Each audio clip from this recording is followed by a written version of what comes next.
back. We're back. Sorry for the wait. It's been a little minute. I've been busy with some personal life things. I got the flu and some travel mixed in, so just a lot going on, but I'm super excited to be back here talking about movies today. Something we all love and something that I'm going to talk about a lot on my channel, which is fun because it's a real passion of mine. So, obviously, this title is like clickbait city. I really dipped into my Mr. Beast bag, my Mr. Beast era for this title, but I didn't really know what else to phrase it as. I mean, obviously, not all movies suck. Not all new releases are bad. Like, this was last year, especially 2025 was a great year for movies. Sinners, everything. No, not everything. What's it called? One Battle After Another.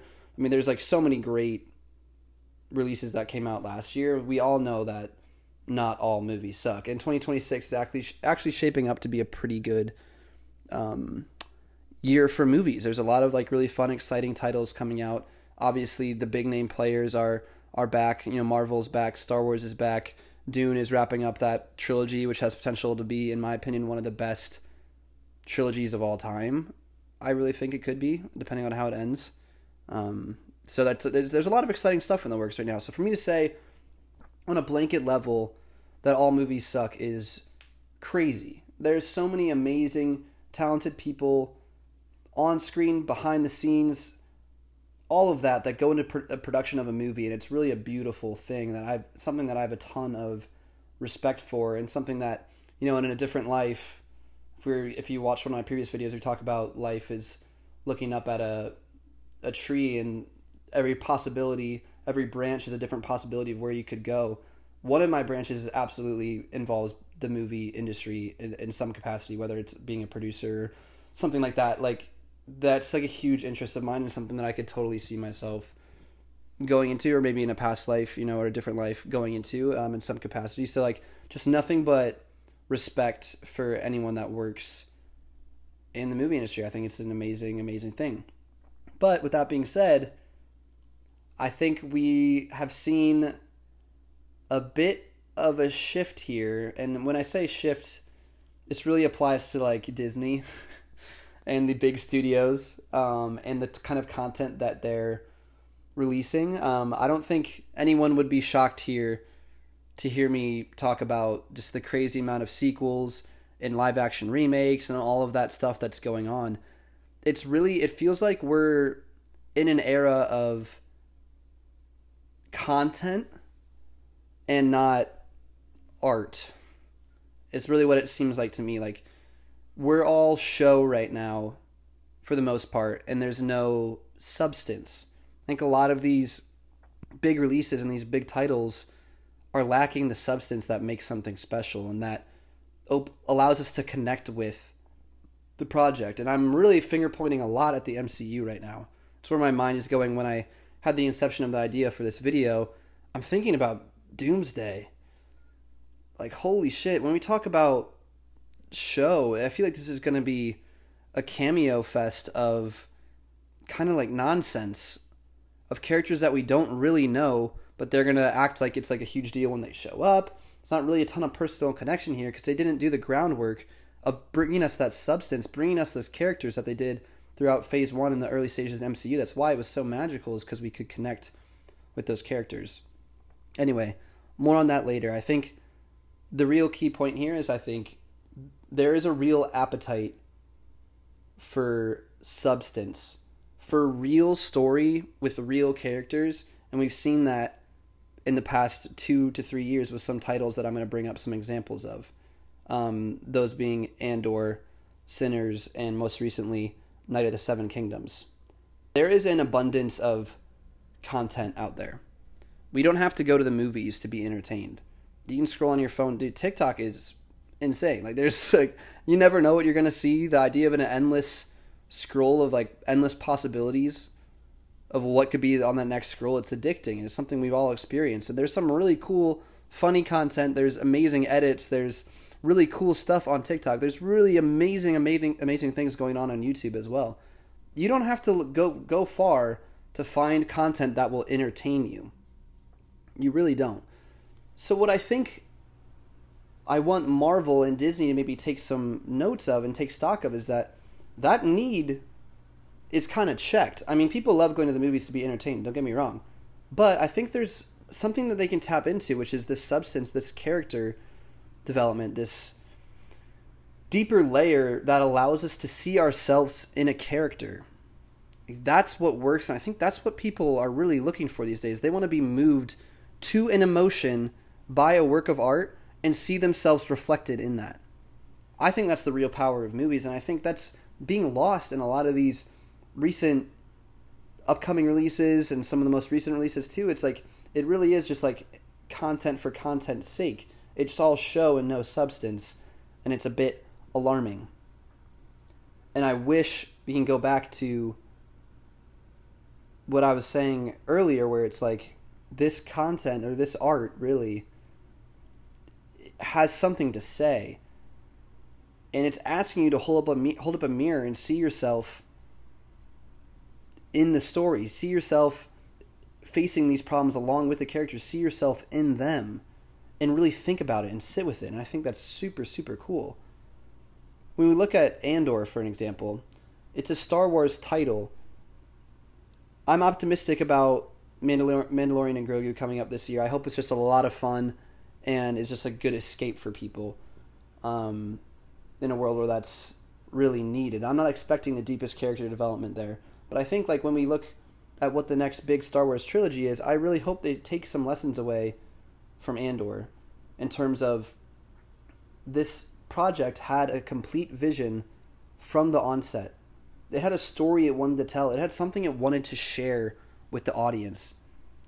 And it had that map, that roadmap that was so crucial and why the show worked so well. Like, it had something to say, and it said it not through huge CGI action set pieces, through dialogue, through nuanced moments, through monologues and speeches that were incredibly powerful and beautifully written.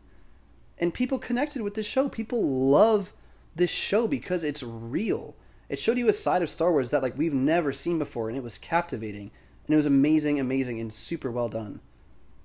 Sinners was a recent movie release where it wasn't reliant on, crazy IP, right? It wasn't based in something existing. It was original.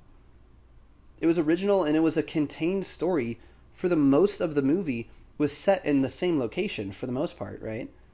But it was still so captivating and entertaining because Ryan Coogler and his team and the writers behind the project, they knew they had the story that they wanted to tell, and they were going to be uncompromising in making that happen and illustrating that vision. And that's how you get truly beautiful works of art, like that music progression, the music history scene, whatever you want to call it. I think we all know what I'm talking about if you have seen Sinners.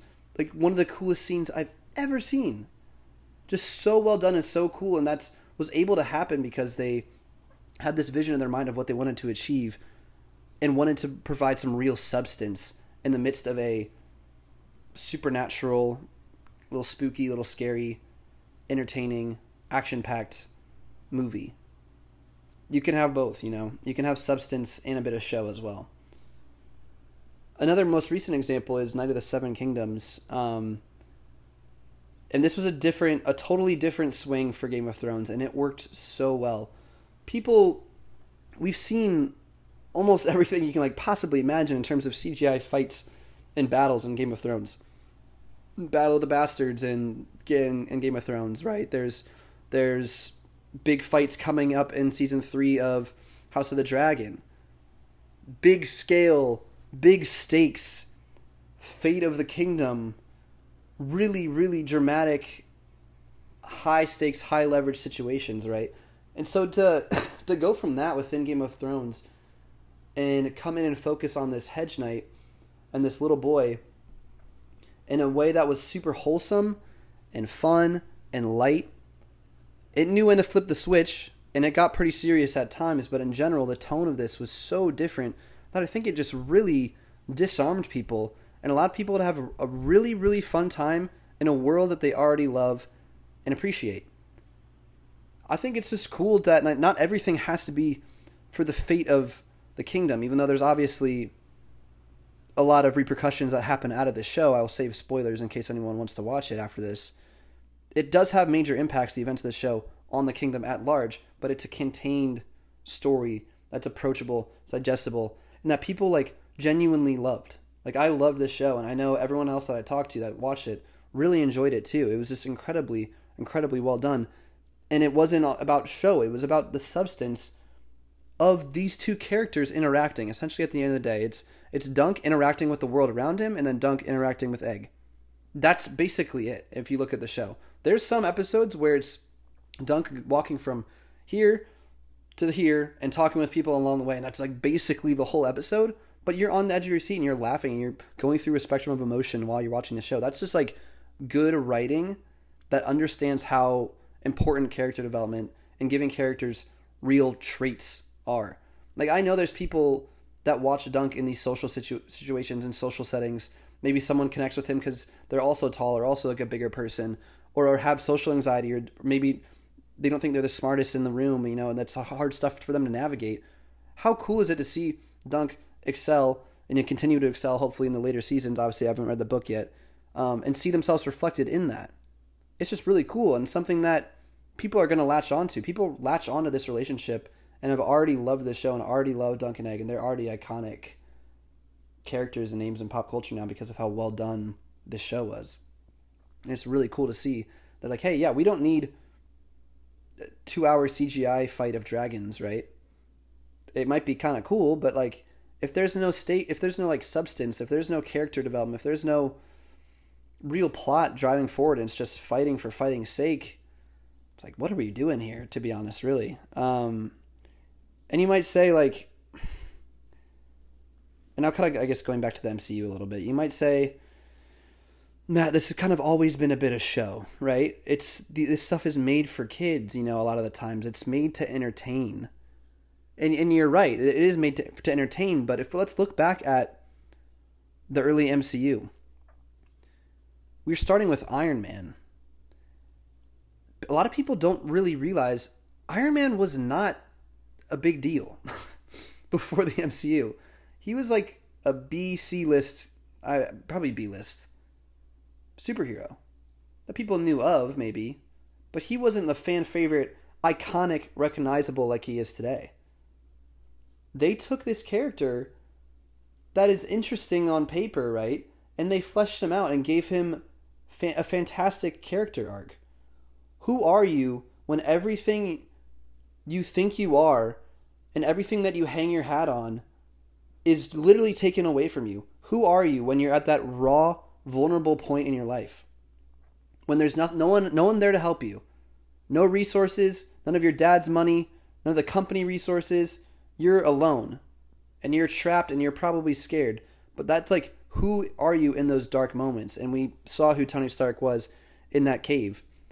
And it's not to say he had it all figured out after that, right? It was a very real portrayal. It's kind of dipping into the second movie a little bit of his. But like, his struggle with alcoholism. He was far from a perfect hero, but he was relatable. He was a character that we could latch onto. And he had a heart. And he had a heart that we could like see ourselves in. He wasn't like some perfect god, right? He wasn't some crazy mystical being. He was like a guy that was trying to do what he thought was best and battle his own internal demons along the way. And it's the same thing with Steve Rogers and Captain America. Obviously, Steve is a little more golden boy coded and things like that. But like, what a cool story, like, to have him be the same guy he was before the serum and after the serum, standing up to the bullies then standing up to the bullies after, going through loss, going through pain, going through heartbreak, sacrificing himself at the end. Like, these are foundational character moments that we were given whole movies to sit with and connect with and see ourselves with. These characters. That's why the Avengers works. That's why that first Avengers movie works, is because we spent the time and did the legwork to connect with these characters. That's why the MCU at large works.